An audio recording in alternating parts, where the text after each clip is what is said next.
अस्सलाम वालेकुम। तो आज चैप्टर नंबर 15 फाइनेंशियल मैनेजमेंट का थोड़ा बहुत डिस्कस करते हैं। इस चैप्टर का मेन मकसद क्या है? Require rate of return and the cost of capital इसकी टाइटल है।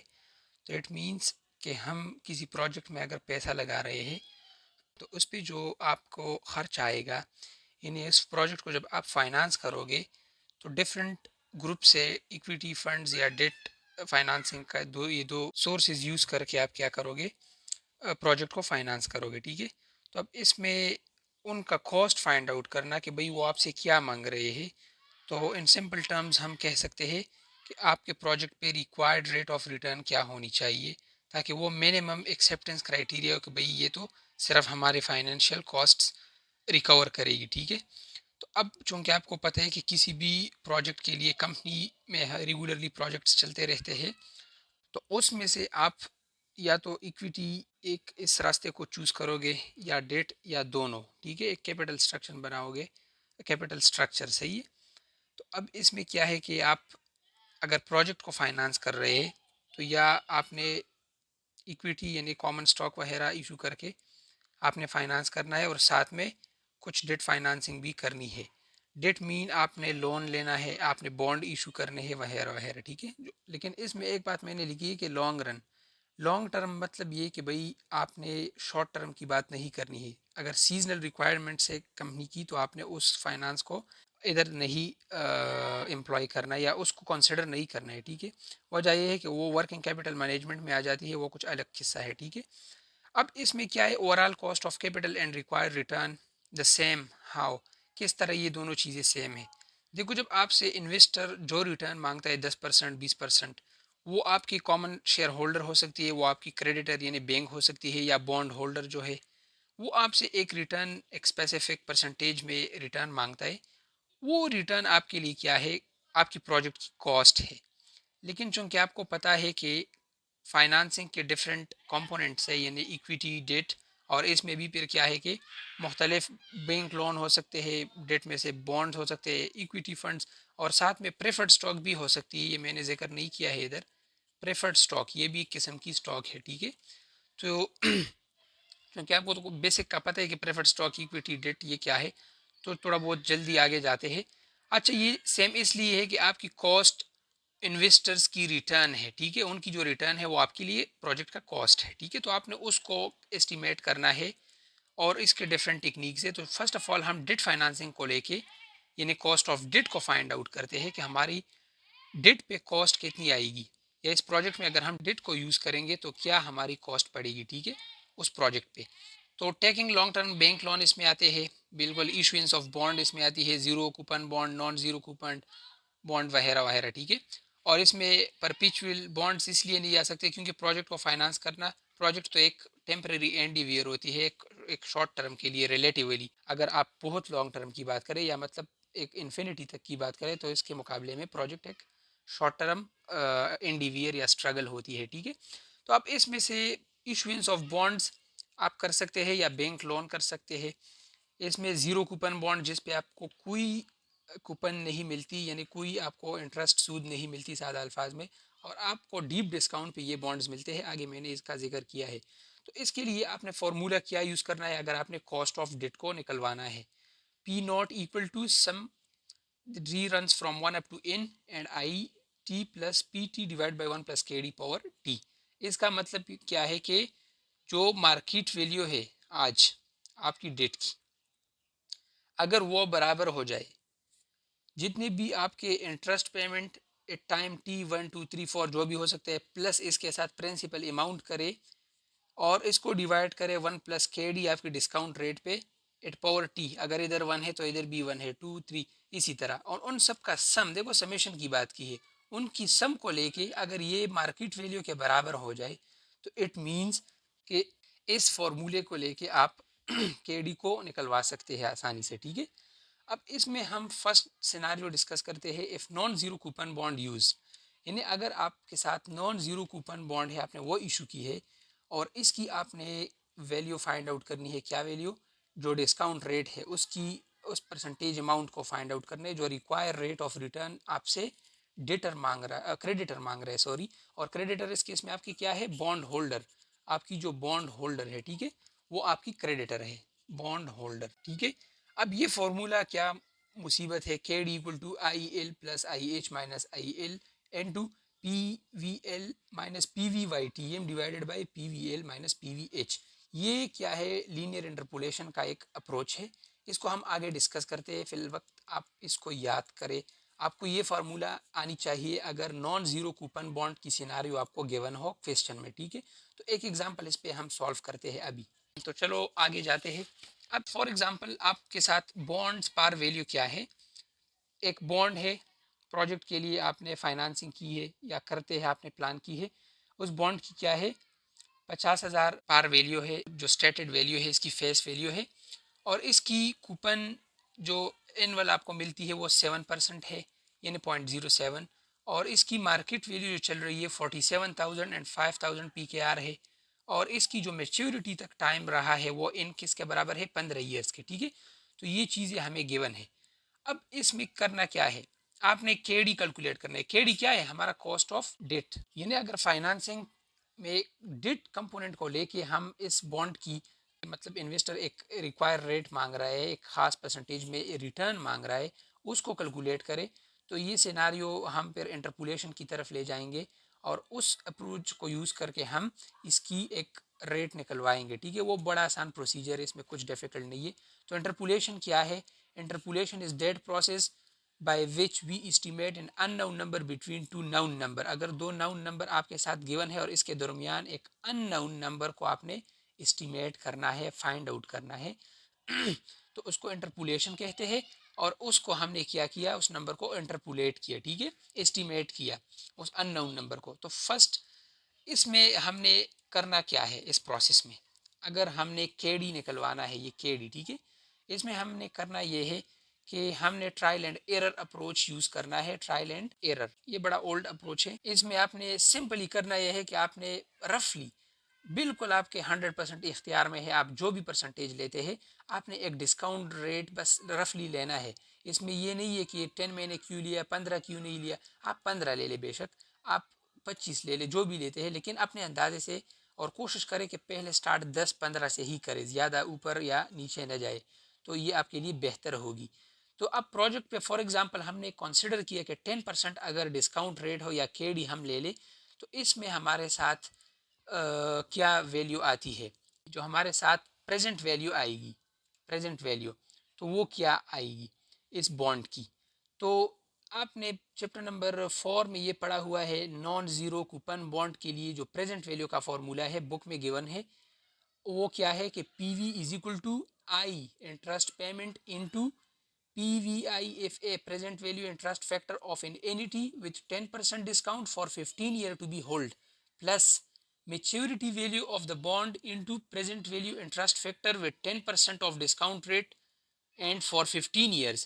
तो ये क्या है कि हमने ये फॉर्मूला डिटेल से पढ़ा था चैप्टर नंबर 4 में, और मैंने कहा भी था क्लास में भी कि अगर आपको चैप्टर नंबर 3, 4, 5, 6 और 7 और 8 तक आपको क्लियर ना हो, तो 15 और 17, 16 चैप्टर ये बहुत मुश्किल रहेंगे, ठीक है। तो इसलिए ये फॉर्मूला आपको बिल्कुल रट के सीखना चाहिए। अब मैंने डायरेक्टली चैप्टर 4 से ये इम्बेड की है और ज़रूरत है इस फॉर्मूले की। तो इधर हमने ये लगाई। अब इंटरेस्ट पेमेंट हमारे साथ क्या है, 7% आपको मिल रही है 50,000 पे, फेस वैल्यू पे एनुअली आपको मिल रही है। तो सिंपली आप कैलकुलेट करें, I equal to 7% of 50,000 equal to 3500 P K R. तो अब इसको यूज़ करके इधर आपने टेबल यूज़ करना है। ये वैल्यू तो हमने 3500 लगाई, अब ये 7.606 क्या आया, आपके साथ पी वी आई एफ और P V I F A future और प्रेजेंट वैल्यू टेबल्स मौजूद होंगे। तो इसमें अगर P V I F A table हमने इसको ओपन किया, ये बहुत छोटे हैं, आपको शायद नज़र नहीं आ रहे हैं, ये देखो P V I F A it I and in, ठीक है। तो इसका अगर हम मालूम करें तो इधर हमने 10% लिया है इंटरेस्ट रेट, और कितने साल के लिए हमारे साथ प्रोजेक्ट, सॉरी इसका जो मतलब पीरियड है मेच्योरिटी बॉन्ड की, वो 15 साल है। तो 15 साल को लेके आपने 10% मालूम करने, तो ये देखो 7.606 ये वैल्यू मेरे साथ आ रही है, ठीक है। शायद आपको नज़र नहीं आ रहा है, ये 7.606 आ रही है, तो मैंने इधर इम्बेड की directly. Plus maturity value bond की क्या होती है आपको पता है, मेच्योरिटी वैल्यू बिल्कुल आपकी बॉन्ड की क्या है, वो फेस वैल्यू जो है या पार वैल्यू है वही होती है, ठीक है। क्योंकि आपको लास्ट में वही मिलती है, लेकिन अगर कूपन है तो साथ में वो भी हर साल मिलती है और लास्ट में ये वैल्यू भी मिलती है। तो तो इसलिए हमने प्लस MVB की, ठीक है। और ये हमने 15 साल के लिए सेम ही 3500 को डिस्काउंट करके वो भी, और साथ में मेच्योरिटी वैल्यू को 10% से 15 साल के लिए डिस्काउंट करके वो हमें क्या देगी, पूरा प्रेजेंट वैल्यू देगी इस बॉन्ड की, ठीक है। अब ये प्रेजेंट वैल्यू क्यों लाजिम है ये मैं लास्ट में बताऊंगा जब हम उस फॉर्मूले को पहुंचेंगे।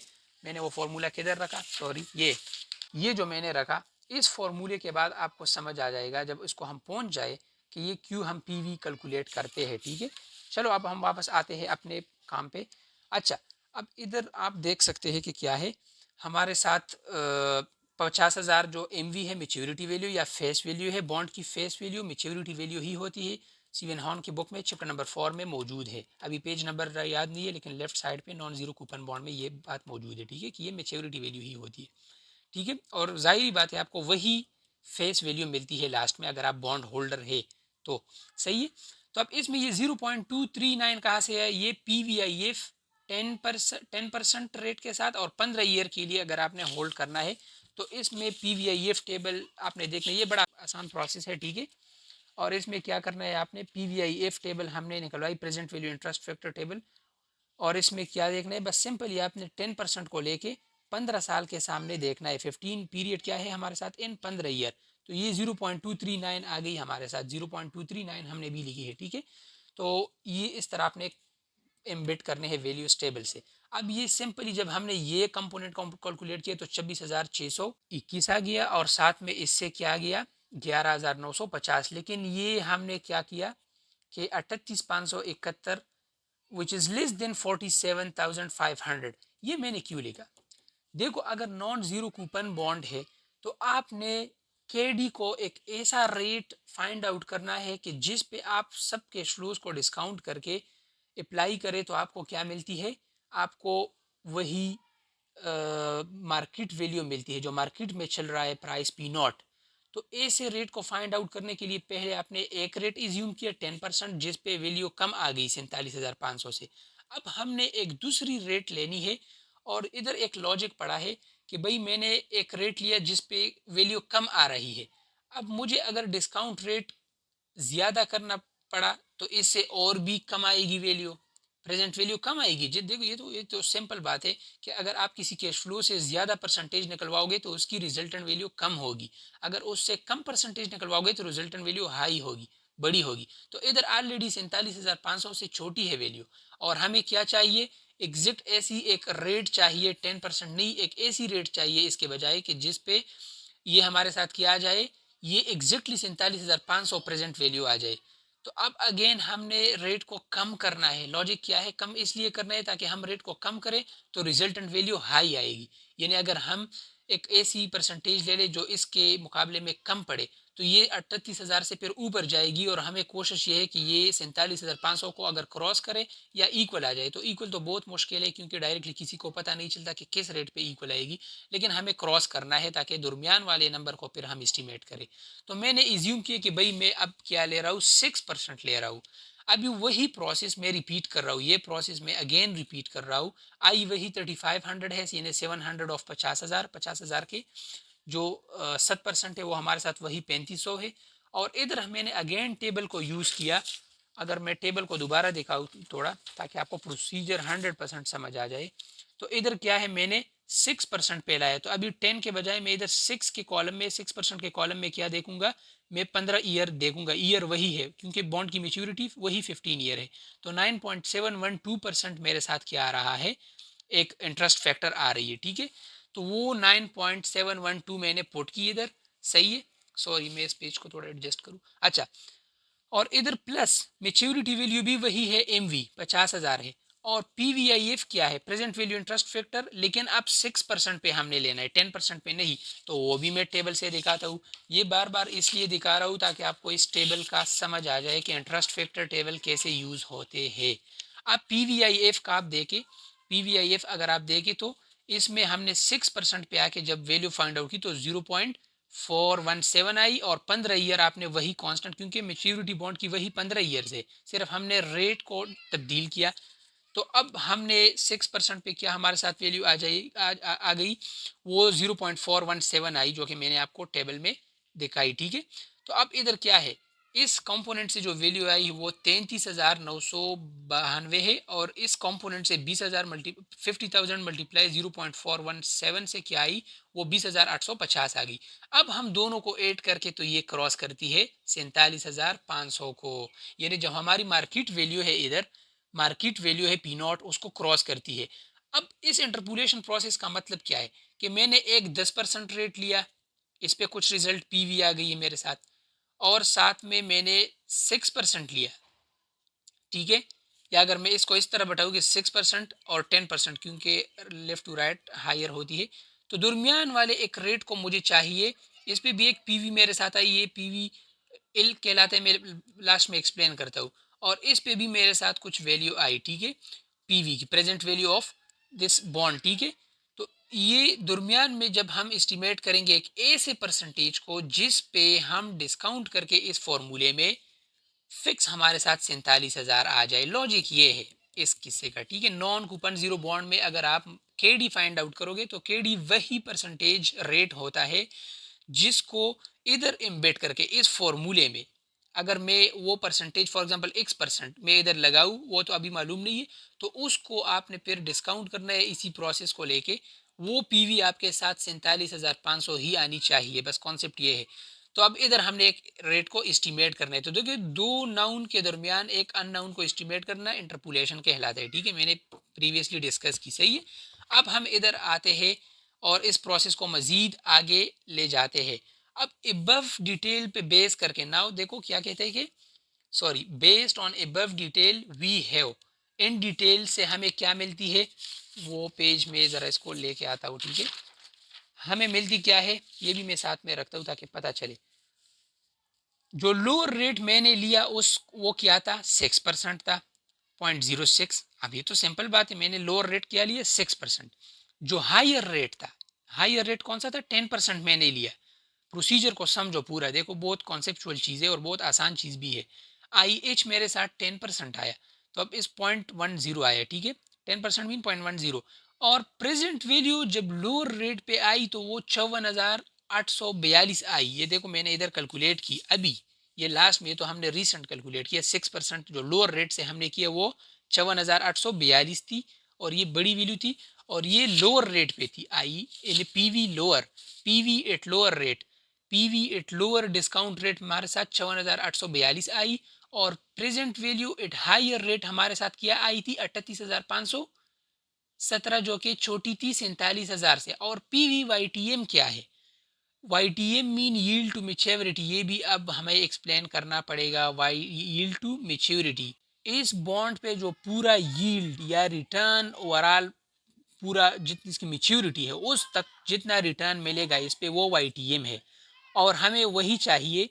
और PV present value Y T M की क्या है, 47,500, क्योंकि हमने इन दोनों के दरमियान एक ऐसी वैल्यू एक ऐसे रेट के ज़रिए डिस्काउंट करके मालूम करनी है कि वो 47,500 ही हो, ठीक है।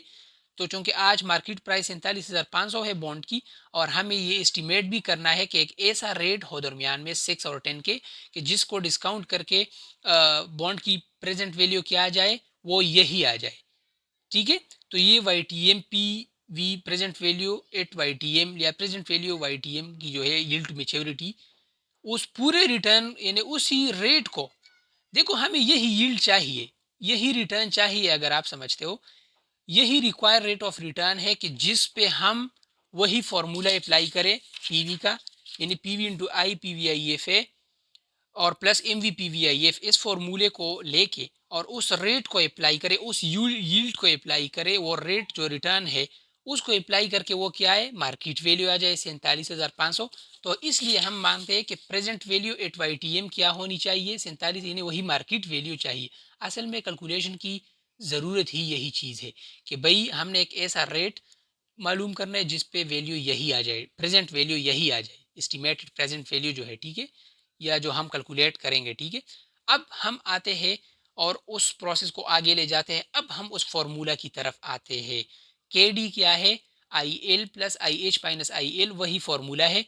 अब इसमें देखो मैंने ऑलरेडी सब चीज़ें आपको देखा है, और ये चीज़ें कहाँ से आ गई, ये हमने इधर पूरे कैलकुलेट किए, देखो 10% आई एच और आई एल क्या है 6%, और प्रेजेंट वैल्यू जो हायर रेट पे आई वो पी वी एच है, ये पी वी एच हो गई, ठीक है, ये पी वी एच है, हमने उधर नोट की, और लोअर रेट पे ये पी वी एल है, और जो मार्केट वैल्यू है पी नॉट ये क्या है, ये हमारे साथ P V at present value at Y T M है, यील्ड टू मेच्योरिटी पे जो प्रेजेंट वैल्यू हमारे साथ आ रही है ये वही है, ठीक है। तो बस सिंपल प्रोसेस अब ये है कि इसमें ये सब वैल्यूज़ को डाल दो और ये कैलकुलेट करके इन्हें 0.06 हमारे साथ लोअर रेट है, हायर रेट 0.10 0.10, और ये 0.06 है लोअर रेट अगेन, और पी वी एल जो है वो क्या आई 54,000, यानी लोअर रेट 6% पे हमारे साथ प्रेजेंट वैल्यू 54,842 आई, minus P V Y T M क्या है मार्केट वैल्यू जो है पी नॉट जो था हमारे साथ 47,500, वही हमने नोट की, ठीक है।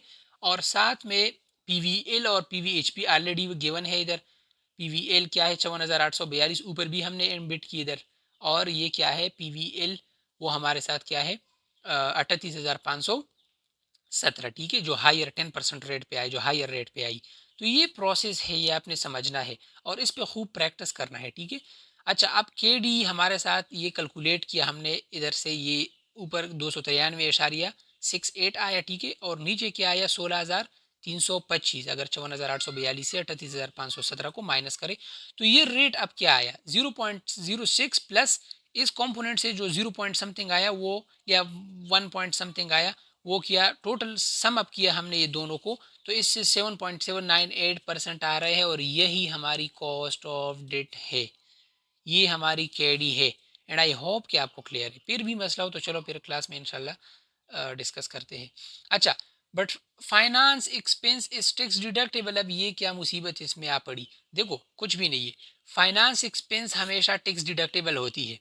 इसका मतलब ये है कि अगर आप ई बी आई टी को ले ले, आपकी जो ई बी आई टी है, ठीक है, earning before interest and tax, वो ऑपरेटिंग इनकम क्या है, इसमें से आपने इंटरेस्ट भी निकलवाना है और टैक्स भी निकलवाना है। अगर मैं इससे इंटरेस्ट एक्सपेंस निकलवाऊँ, ठीक है, जो भी इंटरेस्ट मुझे पे करनी है, तो इसकी रिजल्टेंट वैल्यू लोअर होगी, ठीक है, और लोअर वैल्यू पे जब आपसे टैक्स काटेगी तो वो लोअर होगी, कम टैक्स होगी, चाहे वो 40% हो 30% टैक्स हो जो भी हो। और अगर ये भी शामिल हो इसमें तो ये वैल्यू फिर हायर वैल्यू होगी, और हायर वैल्यू से टैक्स को निकलवा के भी हायर रहेगा, थोड़ा बहुत हायर रहेगा, क्योंकि आपने इंटरेस्ट एक्सपेंस भी साथ में लगाई। तो इस इंटरेस्ट या डेट फाइनेंसिंग की वजह से जो आपको टैक्स बेनिफिट मिलती है, जो टैक्स कम पड़ती है, या ये ओवरऑल आपकी क्या इफेक्ट करती है, ये अगर टैक्स आप इसको भी शामिल करें इंटरेस्ट एक्सपेंस को और फिर निकलवाए तो इससे भी उतना परसेंट टैक्स निकलेगा जितना परसेंट ओवरऑल इससे निकल रहा है, मतलब वो भी दरमियान में निकल रहा है। ये एक लॉजिकल पॉइंट है, ये आपको समझना है, ठीक है। तो अगर इसको लेके मैं जो इंटरेस्ट पेमेंट मुझे करनी है एनुअली, तो वो रेट से अगर मैं टैक्स रेट भी निकलवाऊँ उस परसेंटेज से, तो फिर ओवरऑल कॉस्ट ऑफ डेट कम पड़ेगा, कॉस्ट ऑफ डेट जो है वो फिर 7 पॉइंट जो ऊपर हमने कैलकुलेट किए ये नहीं रहेगा, 7.798 नहीं रहेगा, ये लेस रहेगा, एक और वैल्यू इससे आएगी, ठीक है, इससे लेस रहेगा, ठीक है। तो अब क्या करना है हमें, सिंपली हमने एक और फॉर्मूला यूज़ करना है जो after tax cost of debt को हमें देगी। ये फॉर्मूला किस लिए है, after tax tax cost of debt, इसके लिए है, ठीक है। तो ये हो गई बात। अब के डी क्या है, वही जो हमने मालूम की 7.798%, और टी क्या है, इज द टैक्स रेट, ये टी टैक्स रेट को जो आपकी फेडरल प्लस स्टेट टैक्स है उसको रिप्रेजेंट करती है।